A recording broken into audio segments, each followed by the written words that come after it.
आप लोगों से कैसे जुड़ना चाहते हो? इस बार पार्लियामेंट में जाना ही है, को ओआरओपी देने के लिए जाना है, अपने किसानों को एमएसपी देने के लिए जाना है, महिलाओं को सम्मान देना है और देश के 140 करोड़ जनता को न्याय देना है। किसान और जवान एक ही सिक्के के दो पहलू हैं। किसान की पहली बार हमारे बेटे, हमारे सपूत इस देश की बागडोर संभालने के लिए आ रहे हैं, तो सबका भरोसा है हमारे देश के सैनिक के ऊपर। वायनाड से जहाँ पे राहुल गांधी है, वायनाड से लड़ेंगे। तो गृह मंत्रालय द्वारा आदेशित होते हैं, उनमें कहीं न कहीं भ्रष्टता जाहिर हो चुकी है, लेकिन हमारे एक सैनिक ही ईमानदार है जो ईमानदारी से अपना फर्ज निभाते हैं। सैनिक को पुलिस ने मारा था और आम जनता भी वहां इकट्ठा हुआ है, चेंजेस हो जाता है।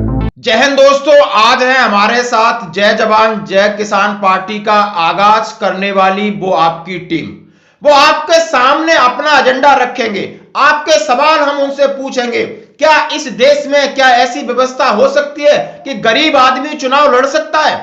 क्या आप समझ सकते हो क्या सेना का एक रिटायर्ड जवान पार्टी बना करके इस देश में क्रांति ला सकता है? क्या इस देश में बदलाव ला सकता है? क्या वही लोग इस देश में राज्य करेंगे जो पुराने घरानों से राज करते आए हैं? चाहे नेहरू गांधी का परिवार हो, चाहे मुलायम सिंह यादव का परिवार हो, चाहे लालू प्रसाद यादव का परिवार हो, चाहे वो उनके बच्चे पढ़े या नहीं पढ़े हैं, उन्हें उप मुख्यमंत्री बनना है, उन्हें स्वास्थ्य मंत्री बनना है। शायद ये देश की व्यवस्था है, ये प्रजातंत्र की व्यवस्था है और इसका फायदा उठा करके देश के ऊपर यही लोग राज्य करते रहेंगे। क्या कभी समय नहीं आएगा कि कौन बदलेगा? कौन करेगा भ्रष्टाचार से मुक्त? कौन करेगा बेरोजगारी से मुक्त? कौन समान चिकित्सा, समान शिक्षा की बात ये लोग करते हैं, अपने बच्चों को विदेशों में पढ़ाते हैं? कौन सुनेगा गरीबों की? कौन करेगा समानता के अधिकार की बात? रही सेना की बात। और ये सब लोग आज जनता देख रही है सैनिकों के ऊपर, और सैनिकों ने कल एक बात कही थी कि आज समय है बदलाव का, और इसके लिए बीड़ा उठाया है जय जवान जय किसान पार्टी। और यह हमारे साथ जुड़ गए हैं इनके नेशनल अध्यक्ष हैं नारायण अंकुशे साहब, और इनके वर्किंग प्रेसिडेंट हैं सुबेदार वीर सिंह चौहान साहब, और सुरेश साहब हैं नेशनल सेक्रेटरी, विजय साहब नेशनल ट्रेजर, और नाय साहब हैं इनके वाइस प्रेसिडेंट केरला। हाँ साहब, मैं आपका अपने सैनिक जीवन चैनल के प्लेटफॉर्म पे हार्दिक अभिनंदन करता हूं। धन्यवाद सर। अच्छा, आज सभी मेहमानों का sir thank you sir, thank you. सबसे पहले अब मैं कुछ ऐसे सवाल हैं जो आपके सामने लेके आना चाहता हूं। लोकसभा चुनाव नजदीक है, आपकी पैसा और पहुंच, दो चीज आपको इंपॉर्टेंट रिक्वायरमेंट है। पैसा यानी सारी चीज व्यवस्थाओं के लिए, और पहुंच कि आप लोगों से कैसे जुड़ना चाहते हो, जो आपने आइडियोलॉजी रखी है, जो विचारधारा रखी है, आपकी विचारधारा को लोगों तक कैसे पहुंचाना चाहते हो, इसके बारे में हमें अध्यक्ष महोदय से निवेदन करता हूं कि अपने विचार व्यक्त करें। सर जी, हमारा जो एजेंडा है, सबसे पहले तो मैं कहना चाहूंगा, सैनिक ये हर गांव से आता है। हमारे भारत के हर गांव से एक सैनिक है, तो हमारा पूरा नेटवर्क हर गांव में, तहसील में है, डिस्ट्रिक्ट में है और राज्यों में हमारा नेटवर्क हो चुका है। दूसरा, रही बात है इस राजनीति में आने के बाद पैसे की जरूरत पड़ती है, तो मैं उस मिट्टी से हूं, मैं उस महाराष्ट्र से हूं जहां पूरे पुरखों से संत महात्मा और दानी यहाँ पैदा हुए हैं। तो मुझे ये लगता है कि जब कोरोना हुआ था तो हमारे यहाँ, मैं कहना चाहूंगा देशवासियों को कि जो हमारे एक टीचर दंपति थे, तो उनका बेटा फौज में मेजर था और लेके हॉस्पिटल में थे, तो उन्होंने अपना पूरा पेंशन और सब कुछ देके पहला प्लांट अपने देश के बेटों के लिए ले में लगा दिया। तो करीब उन्होंने 3 करोड़ रुपए उसमें खर्च किए थे। तो हमें पैसे की कोई कमी नहीं है। मैं देश के सैनिकों को कहना चाहूंगा कि आपको, हमें इस बार पार्लियामेंट में जाना ही है, इस भ्रष्टाचारियों को खत्म करने के लिए जाना ही है, अपने को सैनिकों को ओआरओपी देने के लिए जाना है, अपने किसानों को एमएसपी देने के लिए जाना है, महिलाओं को सम्मान देना है और देश के 140 करोड़ जनता को न्याय देना है। इसके लिए आप पैसे की चिंता मत करो। 95% ये पार्टी, भारतीय जवान किसान पार्टी मैनेज करेगी। हमारे पास डोनेशन से सब कुछ मैनेज हो जाएगा। सिर्फ 5% अपने खुद को पैसा खर्च करना है, वो बहुत बड़ी अमाउंट नहीं है। जर बाकी पॉलिटिकल पार्टी को जर 1 करोड़ खर्चा लगेगा तो हमें अपने प्रत्याशी को सिर्फ 1 लाख रुपए खर्चा लगेगा। ओके, जैसा अध्यक्ष साहब ने कहा कि हमारे पास पैसे की कमी नहीं है, क्योंकि हमारी आइडेंटिटी, हमारी पहचान खुद में इतनी मजबूत है कि वो लोग यदि 1 लाख रुपए खर्च करते और हमें सिर्फ अपने सीमित आय या सीमित साधनों के लिए एकदम 10,000 खर्च करेंगे, लोग हमारी बातों पर भरोसा करेंगे। हमने पैसा से चुनाव इसलिए नहीं लड़ना कि मैंने वोट खरीदने हैं, भ्रष्टाचार फैलाना है। हमने अपनी बात जन जन तक पहुंचानी, और उन्होंने कहा है कि सारे सैनिक जुड़े, और उन्होंने कहा है ये भारतीय जवान भारतीय किसान पार्टी है। 3 लोगों के लिए स्पष्ट आह्वान किया है कि जो जवान हैं वो जुड़े, जो किसान हैं वो जुड़े, जो नौजवान हैं वो जुड़े, और बाकी वर्गों के लिए कहा है कि हम बदलाव चाहते हैं, आप हमारा समर्थन करिए। ऐसा नहीं है कि जो जवान जुड़ेंगे तो जवानों की अस्मिता की सवाल है। जवानों के जितने भी पॉइंट है, चाहे 1 पेंशन हो, चाहे कुल एमएसपी हो, जो भी मैंने कहा है, भेदभाव किसी भी वर्ग, किसी भी समाज के अंदर नहीं होगा। और इसके मिटाने के लिए जो मिट्टी होती है, जहां से किसान पैदा होता है, किसान से जवान पैदा होता है, और आज इस मिट्टी की सौगंध खा करके ये जो जाबाज हैं बदलाव के लिए निकले। अब मैं विचार व्यक्त के लिए रखना चाहता हूं चौहान साहब से कि हाँ जी सर, आप किसान और नौजवानों को किस तरीके से जोड़ना चाहते हो? जवान आपकी आइडियोलॉजी को समझ सकता है, बट किसान और नौजवान के लिए आप क्या एजेंडा लेके आए हो? बहुत बहुत धन्यवाद, बहुत बहुत धन्यवाद भदौरिया साहब। आपका किन शब्दों में आपकी मैं धन्यवाद करूं कि आप हमें बार बार अपनी बात रखने का मौका देते हैं, प्लेटफॉर्म, और आपके चैनल के माध्यम से जब भी बात रखी है, हाँ, लाखों लोगों ने जो है वीडियो को देखा है और उसमें सराहना आई है, बहुत सारे कमेंट्स आए हैं। मैं उन सभी कमेंट्स करने वाले भाइयों को सैल्यूट करता हूं, आपकी भावनाओं को मैं जो है कदर करता हूं। आप लोगों ने सहयोग दिया है, यूं ही आपका आशीर्वाद और साथ मिलना चाहिए। मैं इतना कहना चाहूंगा कि हम किसान के बेटे हैं। आपने क्वेश्चन किया कि किसानों को और नौजवानों को हम कैसे प्रभावित करेंगे। हम जो है किसान का ही पुत्र होता है। किसान और जवान एक ही सिक्के के 2 पहलू हैं। किसान हमसे दूर नहीं है, हम किसान के पुत्र हैं। इसलिए पूरा देश का किसान उठ खड़ा हुआ है कि पहली बार हमारे बेटे, हमारे सपूत इस देश की बागडोर संभालने के लिए आ रहे हैं। तो जितने भी किसान नेता, बड़े बड़े किसान नेता, वो बिल्कुल आ चुके हैं। साथ में कई प्रेस कॉन्फ्रेंस कर चुके हैं। पूरा किसान उमड़ चुका है, मैं कहता हूँ, पूरे हिंदुस्तान का। नंबर 2 कहूंगा नौजवान, क्योंकि जिस प्रकार से जो आज ये वर्तमान सरकार है, इस सरकार ने हमारे गरीब किसान मजदूर के बेटे जो सेना में जाते थे, उनकी कमर तोड़ी है अग्निपथ योजना ला करके। पूरा जवान नौजवान, क्योंकि हमने लड़ाइयां लड़ी है अग्निवीर योजना की को लेकर के, पूरा देश का नौजवान भी आज फौजियों के साथ है। और फौजी में तो मैं कहता हूं कि हमारी पहचान तो ऑटोमेटिकली है। एक छोटा बच्चा जो वोट नहीं डालता, वो भी वर्दी को देख के कहेगा फौजी अंकल है। आज हमारे पास में वीडियो वायरल है, महाराज जी बैठे मेरे साथ में, हजार लोगों के दिन रात फोन आते हैं, हिंदू, मुसलमान, सिख, ईसाई, सभी भाइयों का आशीर्वाद मिल रहा है। और एक ही बात है, सभी भावनाओं से व्यक्त कर रहे हैं, हे फौजी भाइयों, आप बचाइए इस देश को, आप ही देश की आखिरी उम्मीद बचे हो। इस प्रकार की लोगों की भावनाएं आ रही हमारे पास में। मैं कहता हूं सब रोते हुए, बिलखते हुए, माताओं का, बहनों का इतना आशीर्वाद मिल रहा है जिसकी कोई हद नहीं। बस बशर्ते हमारे फौजी भाइयों से मैं अपील जरूर करूंगा कि फौजी भाइयों, मुद्दत से मौका मिलता है, देश के लिए लड़ने का ये मौका मिला है हम सब भाइयों को। देखिए हमारे अंकुश जी है, बिल्कुल एकदम यंग और एनर्जेटिक जो हमारे प्रेसिडेंट है, मेरे को वर्किंग प्रेसिडेंट की ड्यूटी लगाई है। पूरा पंजाब से लेकर के पूरे हिंदुस्तान का कोना कोने में ये इसका मैसेज पहुंच चुका है। अब आप लोगों को उमड़ पड़ना है साहब। अगर ये वर्दी और टोपी लगा करके अगर हम हजारों की तादाद में अगर ईवीएम के खिलाफ, एक चीज और बताऊंगा, हम लड़ रहे हैं, सरकार बहुत बेईमान है, ईवीएम से चुनाव जीता जाता है। हम लोगों को चुनाव के लिए जाने से पहले ईवीएम की लड़ाई लड़नी पड़ेगी और किसी भी कीमत पर हम ईवीएम से चुनाव नहीं होने देंगे, ये संकल्प लेना पड़ेगा हमें। पहली लड़ाई हमें ये लड़नी पड़ेगी, तभी जीत पाएंगे, अन्यथा इतनी बेईमान सरकार है, इसने मशीन को सेट किया हुआ है। इन्हीं चंद शब्दों को मैं अपने विचार सब समाप्त करता हूं, क्योंकि समय कम दिया था, बातें बहुत ही कहने के लिए मैं चाहूंगा महाराज जी भी अपनी बात रखें। सभी साथियों को मेरी बहुत शुभकामना है, और जो निश्चय किया है आप सभी योद्धाओं ने, क्योंकि आपके ही जिम्मे है ये पूरा, सभी सैनिकों से हम अनुरोध करेंगे कि आप लोग इस राष्ट्र की अस्मिता और संप्रभुता की रक्षा के लिए आप लोग ही एकमात्र विकल्प हैं। इसलिए मैं आह्वान करता हूं, और साथ साथ आपके पूज्य माता पिता का मैं अभिवादन करना चाहता हूं जिन्होंने ऐसे सपूत इस राष्ट्र को दिए।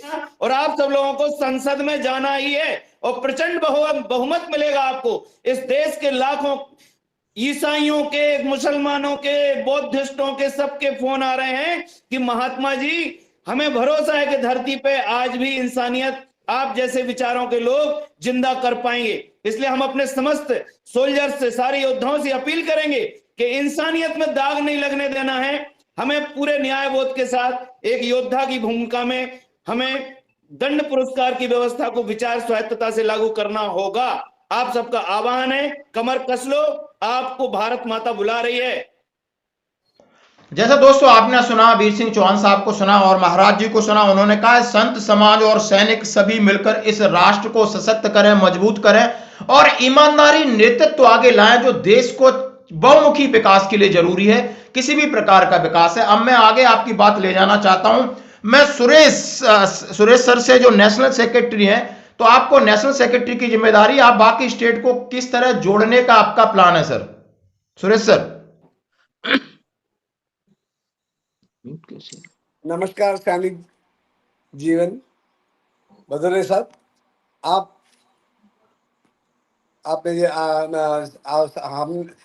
हम एज नेशनल सेक्रेटरी जो हमारे जो केरल में मेरी आवाज सबको क्लियर है? क्लियर है सर, प्लीज बोलिए। हम केरला से बिलोंग कर रहे हैं, तो डेफिनेटली हम आने वाले ये लोकसभा इलेक्शन में हम पार्टिसिपेट कर रहे हैं। पूरे 19 सीटों पे हम इस बार लड़ेंगे। इस हिसाब से अभी आगे बढ़ रहे हैं, क्योंकि आज भी जो है इसका एक छोटा सा एक मुजरा दिखाया था। आज एक प्रोटेस्ट लगाया था ट्रिवांड्रम में, तो उसमें भी काफी लोग आगे आए हैं। तो हम इस बार जो है केरल में एटलीस्ट महासचिव होने के नाते केरल में सभी सीट पे जरूर कैंडिडेट को रखा जाएगा। और मैं खुद जो है मेरे वायनाड से, या जहाँ पे राहुल गांधी है, वायनाड से लड़ेंगे, नहीं तो फिर कन्नूर से ही अपना नामांकन करेंगे। ठीक है सर? Okay sir. तो इतना मुझे कहना है। और जैसे कि ऐसे महासचिव मुझे आपको ये भी बताना है, हम आने वाले फरवरी 1 के बाद या 10 तारीख के अंदर हम हर स्टेट में मैक्सिमम हम कोशिश कर रहे हैं। हर स्टेट में अभी तक कैंडिडेट का चर्चा ही हो रहा है, अभी तक कैंडिडेट का फाइनलाइजेशन, कोई भी नामांकन सही तरह से सौंपा नहीं है। तो उसके बारे में हम सही ढंग से चर्चा के लिए जा रहे हैं। आने वाले ये जो महीने के फरवरी 10 तारीख के अंदर उसमें एक डायरेक्शन दिया जाएगा। धन्यवाद जी। Okay, thank you. जैसे सुरेश साहब जो महासचिव है, उन्होंने कहा कि मैंने केरल से मैं खुद लड़ रहा हूं, हमारे 19 कैंडिडेट सिलेक्ट हो गए और बाकी स्टेट से अभी हमारी बातचीत चल रही है, यानी हम सिलेक्शन प्रक्रिया में हैं और जैसे ही फाइनलाइज हो जाएगा हम आपको इंटीमेट जरूर करेंगे। अब मैं जाता हूं आगे, नेशनल ट्रेजर है, मैं उनसे जरूर सवाल पूछना चाहता हूं कि आखिर आपकी जो जिम्मेदारी दी गई है कि आपने इतने बड़े फाइनेंस को किस तरह मैनेज करना है, फाइनेंस को कौन कौन से रिसोर्सेस हैं जिससे आप फाइनेंस, क्यों कि आप इंडिविजुअल इतना शायद कोई जवान या किसान का बेटा इतना खर्चा नहीं कर सकता है, तो आपके पास क्या सोर्स हैं, क्या रिसोर्स हैं और किस तरह आप फंडिंग करना चाहते हैं? हाँ विजय सर। भदौरिया साहब, पहले तो जय हिंद। नमस्कार सर। हाँ, आप जब भी भारत देश में जो भी वासी रहता है, मैं तो ट्रेजर की बात बाद में करूंगा, जब संकट आता है, जब पुलिस कंट्रोल नहीं कर पाती है, तो जवानों को लगाया जाता है कि जनता की सुरक्षा के लिए, और वो बखूबी रक्षा करते हैं क्योंकि उनमें ईमानदारी रहती है। और जो हमारे पुलिस डिपार्टमेंट है, जो गृह मंत्रालय द्वारा आदेशित होते हैं, उनमें कहीं ना कहीं भ्रष्टता जाहिर हो चुकी है। लेकिन हमारे एक सैनिक ही ईमानदार है जो ईमानदारी से अपना फर्ज निभाते हैं। तो ईमानदार आदमी को ईश्वर का साथ रहता है, उसको पैसे की, आर्थिक संकट की कभी दिक्कत नहीं आती। आज जो बड़े बड़े पूंजीपति हैं, बड़ी बड़ी पार्टियों का साथ दे रहे हैं, हम मध्यम वर्गीय जनता से 10, 5, 100, 50 लेकर इतिहास बनाने में कामयाब रहेंगे। आपको विश्वास दिलाना चाहता हूं, हम पूंजीपतियों का साथ नहीं देंगे, बड़े बड़े पूंजी, हमको अरबों नहीं चाहिए, लेकिन हमको जनता का साथ चाहिए, क्योंकि हमको जनता का भला करना है। अगर जनता हमको 10, 50, 100 भी देगी तो उसके बल पर हम मात्र 10% पैसा खर्च करके उनसे टक्कर ले सकते हैं। मैं आपको वादा करना चाहता हूं। बहुत अच्छी बात कही। जैसा उन्होंने कहा है कि हम उस मिट्टी के बने हुए हैं। दो बात मैं अपने ऑडियंस को क्लियर करना चाहता हूं कि सबसे पहले एक सर्वे हुआ था इस भारत देश में कि सबसे ईमानदार कौन सी कम्युनिटी है, कौन सा डिपार्टमेंट है, उसमें सबसे नंबर 1 भारतीय सेना है।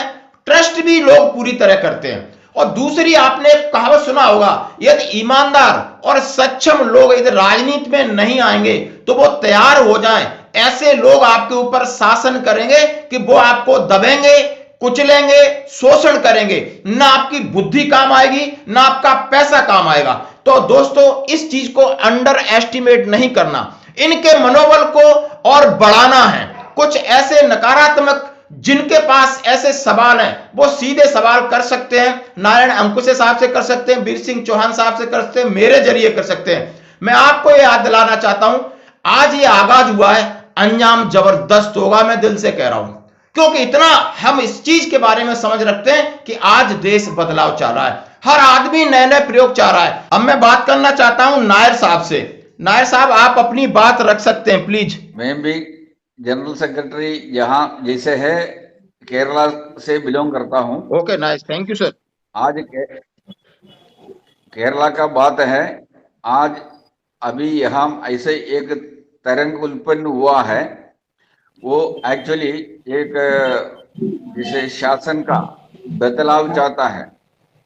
ये ऐसे स्पष्ट आज हुआ है, हमारा एक वायनाड डिस्ट्रिक्ट है, वहाँ 2 हफ्ता पहले एक सैनिक को पुलिस ने मारा था। जी सर, जी सर, हमारा हमने कवर किया था।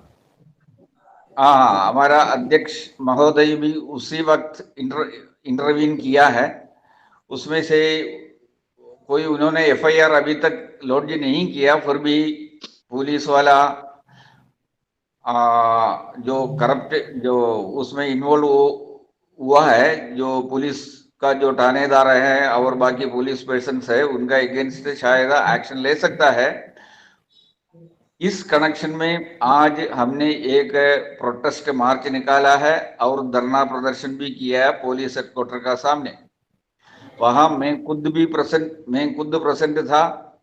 उसमें हमारा पार्टी का अलावा 10-15 जो पूर्व सैनिक का संगठन है, उन लोग भी पार्टिसिपेट किया है, सबने भाषण दिया है और आम जनता भी वहां इकट्ठा हुआ है। उसमें से हमें ये जैसे पल्स फील किया है, एक्चुअली यहाँ का जनता, even police person, serving police person भी एक चेंजेस वो चाहता है और यही होगा शायद पूरा थ्रू इंडिया में भी। अभी आगे क्या होगा वो 28 तारीख के बाद फिर पता चलेगा। 28 तारीख को आंध्र प्रदेश में उन्होंने एक पदयात्रा का आयोजन कर रहा है। वहां जाने के बाद वहां का जनता का फीलिंग्स भी पता चलेगा। और इतना कहकर मैं मेरा शब्द यहाँ समाप्त कर रहा हूँ। एक हमारे जवान के साथ हुआ था, हमने कवर किया था, मेरी बात भी वहां से हुई थी और उन्होंने कहा है कि नहीं, हम बिल्कुल अब इसके लिए तैयार हैं कि जनता बदलाव चाह रही है। ये बदलाव चाह रही है, लेकिन बदलाव कौन करेगा, इसके लिए आपने जो बीड़ा उठाया है और जिस तरह आपने प्लानिंग करके आ रहे हैं, और हमारी शुभकामनाएं। और इसमें किस कोई अपने और विचार व्यक्त करना चाहता है, अध्यक्ष साहब तो रख सकते हो कामनाएं। और इसमें किस कोई अपने और विचार व्यक्त करना चाहता है, अध्यक्ष साहब तो रख सकते हो। मैं भदौरिया साहब, मैं देश के सैनिकों को और भी अपील करना चाहूंगा, आप पैसे की चिंता मत करो, क्योंकि राजस्थान में एक 26 साल का जो लड़का रविंद्र सिंह भाटी है, वो निर्दलीय चुनाव लड़ा था, भाजपा और कांग्रेस के विरुद्ध में लड़ा था और उसके पॉकेट में सिर्फ 30,000 रुपए थे, पर उसका हौसला इतना बुलंद था, 7वें आसमान में हौसला था उसका। तो वो बंदा देश की सबसे बड़ी पार्टी भाजपा और कांग्रेस, इनको दोनों को हरा के 20,000 वोटों से हरा के वो जीता हुआ है। आज वो निर्दलीय, वो लड़का 26 साल का लड़का निर्दलीय राजस्थान से जीता हुआ है। तो मैं सैनिकों को कहना चाहूंगा, इलेक्शन जीतने के लिए पैसे से ज्यादा हौसला लगता है और हमारे किसी भी सैनिकों में हौसला कम नहीं है। आप आगे आ जाओ, आपके साथ में हम हैं, आप पैसे की चिंता मत करो। हमारा देश बहुत दानी है, हमारे पीछे पूरा हिंदुस्तान खड़ा हुआ है। तो यदि जरा आपने हौसला हमने सबने दिखा दिया तो इस बार देश की राजनीति दिशा और दशा बदल जाएगी। मैं देश को, पूरे देश को कहना चाहूंगा, सैनिकों को कहना चाहूंगा। धन्यवाद। हाँ, बहुत अच्छी बात कही है भदौरिया जी को, हाँ सर प्लीज।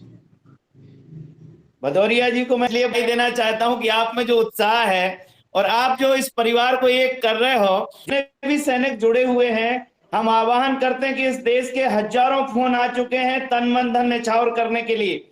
आप लोग एक अच्छी खासी संख्या में एक बार जो अपन को ईवीएम के खिलाफ यहाँ दिल्ली में एक अपना प्रदर्शन करना है, एक बार एकजुट होकर आप आइए।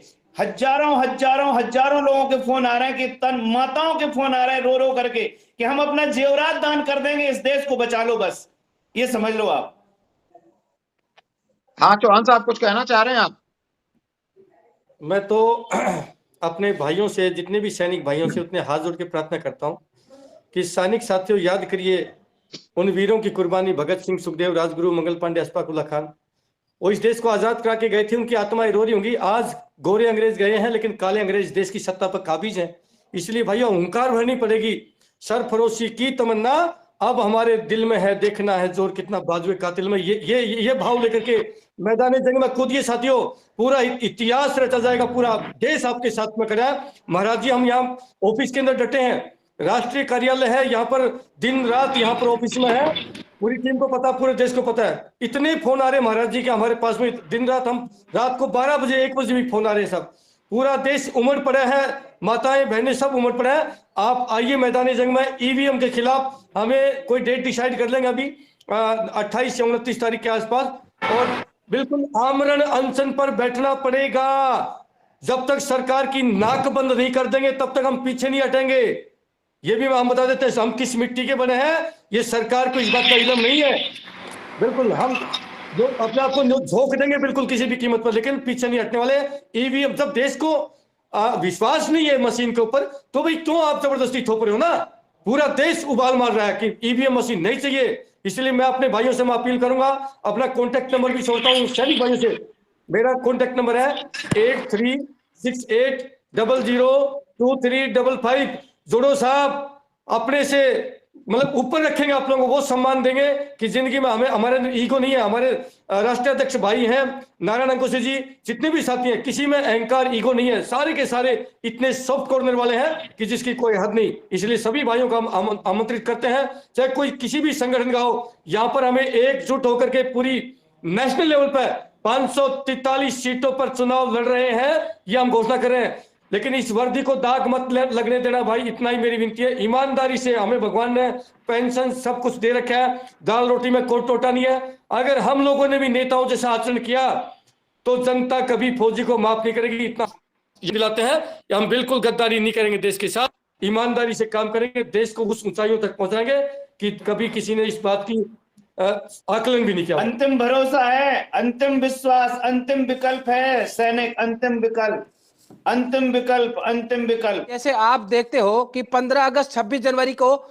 सब सीना तान के बोलते हैं भारत माता के सच्चे सपूत हैं, लेकिन आजकल दिखावा ज्यादा चल रहा है। 15 अगस्त 26 जनवरी को सिर्फ दिखावा होता है, जनता को न्याय नहीं मिलता, शिक्षा नहीं मिलती, रोजगार नहीं मिलता, तो काहे का धर्म और पाखंड का दिखावा किया जाता है।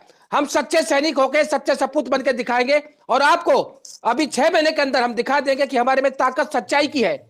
हमारे सामने झूठ की दहशत नहीं आएगी, हम सच्चाई की ताकत के बल पर जीत कर दिखाएंगे। सुभाष चंद्र बोस के घर का कोई राजनीति में नहीं है। लाल बहादुर शास्त्री, इन्होंने देश भारत जय जवान जय किसान लगाया, क्या उनके परिवार का कोई बड़े पद पे नहीं है?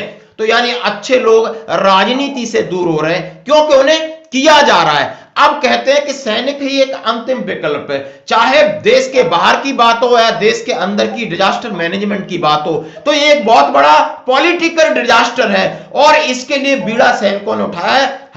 हमारी तरफ से आप सभी को शुभकामनाएं, और आपकी आवाज हम इस पटल के ऊपर रखते रहेंगे। धन्यवाद सभी का।